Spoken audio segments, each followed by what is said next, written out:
As we get into this deportation story, I need you guys to understand that that stigma that comes with being deported has to be eradicated right now. This morning, the largest group of Belizeans ever deported from the U.S. arrived at the Philip Colson International Airport in a special charter flight, the first of its kind. Among them was a young man who had spent 3 years in the U.S. after entering illegally and seeking asylum. His application was denied and he was detained by ICE in Michigan just 3 weeks ago. According to U.S. Embassy spokesperson Luke Martin, his story reflects the harsh reality many deportees now face under stricter immigration enforcement. As you know, this flight came, charter flight from the United States to Belize. Normally, deportees return via commercial air, so this is the first time we've had a charter plane come to Belize with deportees.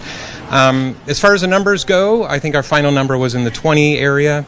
And I think the question about why, we saw reports with higher numbers as well, is a whole issue of due process. So it's not like they were just scooped up off the street and put on a plane. Everybody had the right to due process, went to court, had their hearings, had their appeals. So this happened through, legal means. Let's make this clear. When Americans travel to anywhere else, they're looked at as tourists. When anybody else from any other country traveling to America, they're looked at as immigrant. They're no better than us. They're no better than nobody here. So let's get that clear. The chartered aircraft didn't just stop here. It continued to Chile and Peru to deport more individuals.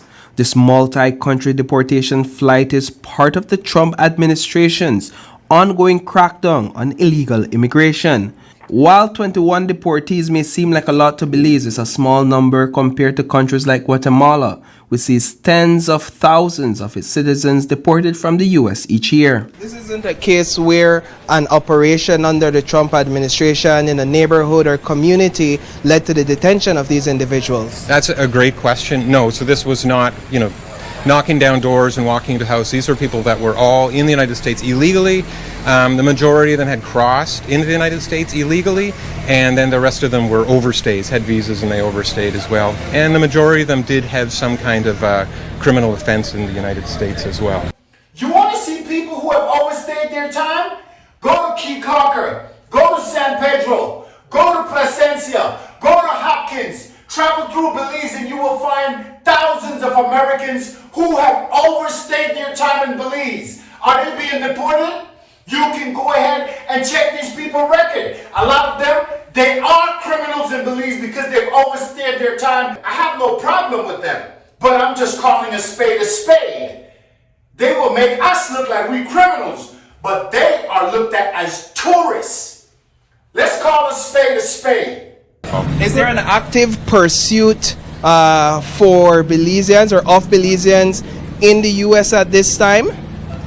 So I think what you mean by that, so like breaking down doors kind of thing, that image or that idea of coming into workplaces and scooping people up, no, like that's not something that we're seeing. So everybody on this flight, they were illegally in the United States, and like I said, many of them had charges, ranging from burglary up to, attempted murder. So there were some, serious offenders from both governments' perspectives as well. Today, the government of Belize issued a statement confirming that the 21 Belizeans deported from the U.S. will be treated just like any other citizen, returning home through repatriation.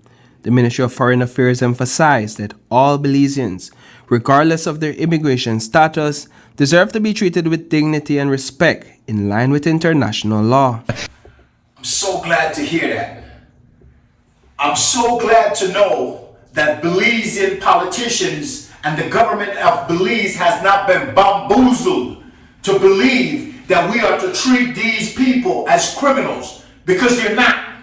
Look at Berne. Do you see Berne committing any crime? I am the last standing deportee. Do you know of Berne committing any crime? Why? Because I'm not a criminal. But America will find a way to make me look like a criminal if they want to make me look like a criminal. You don't think I could make these people that are in Belize, who you guys look at as Belizean tourists, to be criminals if they've overstayed their time? In a lot of ways, this is a new message to Belize. I think other Central American countries have heard this before through past administrations, that illegal immigration is not something that's tolerated. This has always been the law. So the difference is, coming here, it's a different optic with a charter plane coming in. Everybody notices it, it becomes big news, but still, illegal immigration is not something that has been tolerated. There's a zero tolerance policy. Again, due process, legal appeals, people have the right to do that for different reasons. Will we be seeing more of these types of flights? With the amount of persons coming on these charter flights? You know, I think my guess, and I'm just saying a guess on this, yes. I mean, if the administration is moving towards charter flights, it's more cost effective to have a number of people rather than just one-offs and two-offs on regular United and American flights coming here. Yeah. The government of Belize has made it clear, no matter the circumstances, all Belizeans abroad are welcome home. At the end of the day, we show love because that's what we about. We show kindness and we embrace them because that's what we about. We are a loving people. But don't try to make us out to be weak, or don't try to make us out to be criminals because we travel to your country. Respect these people that are coming back to Belize. Under any circumstances, we will embrace them and treat them with love and kindness. Just as you guys kiss ass to those tourists when they come to Belize, make them feel welcome to be back home. Because after all we have is each other. Make sure you are subscribed to this channel, guys. Go ahead, hit that notification bell and choose all so that you're notified first every time we upload a new video. Smash the like button and go ahead and share the good vibe. See you guys on the next one. It's your boy Berne, the #1 selling artist in the history of Belize, and this is how we rollin'. Last standing deportee.